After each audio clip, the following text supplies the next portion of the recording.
right, we're doing some more estimating with fractions, this time with mixed numbers instead of smaller fractions. So, a lot of it is similar.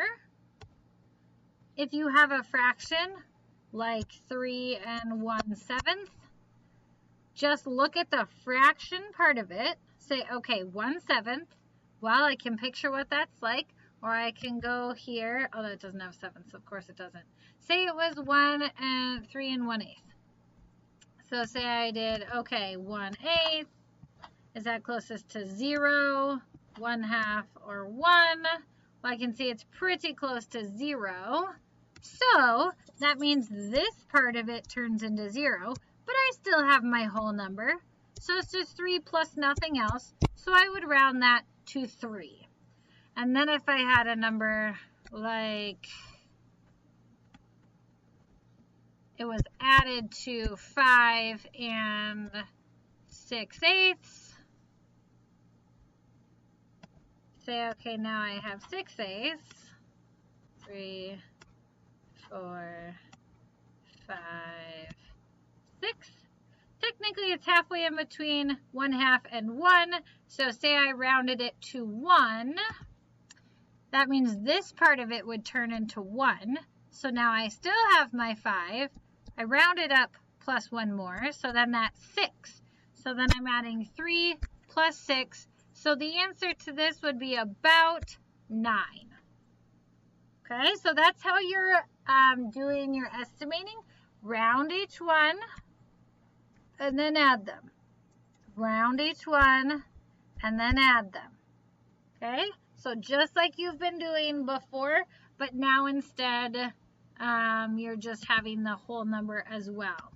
Now sometimes it might be something like 4 5/11, which if I drew out 5/11, I would see it's close to 1/2. So then that's 4 1/2. Okay, so sometimes I do keep the fraction with the whole number. I just get 4 1/2 plus whatever this one is. Say this one was 7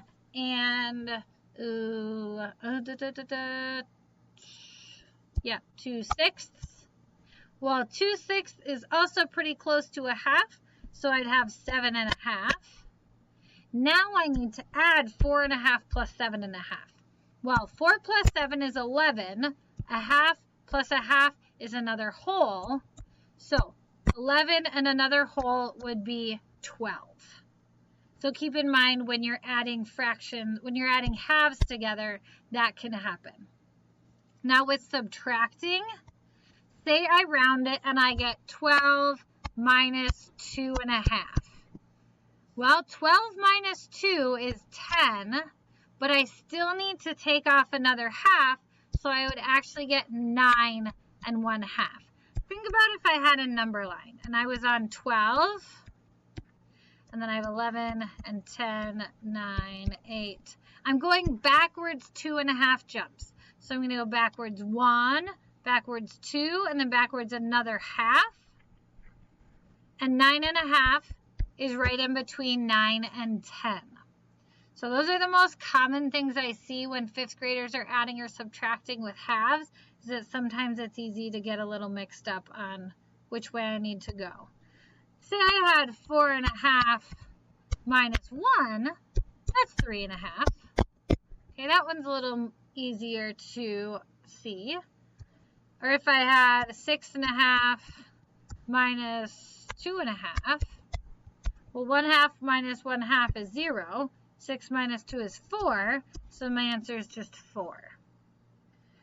But again, if I have a whole number minus something that has a half, I have to subtract the whole number and then subtract more. It's like 7, 6, 5, 4. I'd go down, I'd subtract 1, and then I'd also subtract another half, so I end up at 5 1/2 for that one. Go ahead and give that a shot. Let me know if you want more examples or help with it. The code word for this is Vikings. Vikings.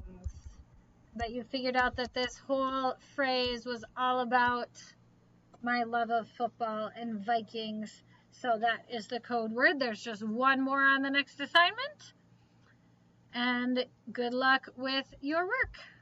I should say this. It doesn't say anywhere to get the actual answer, so I don't expect the actual answer. Just round and then add or subtract. All right, good luck.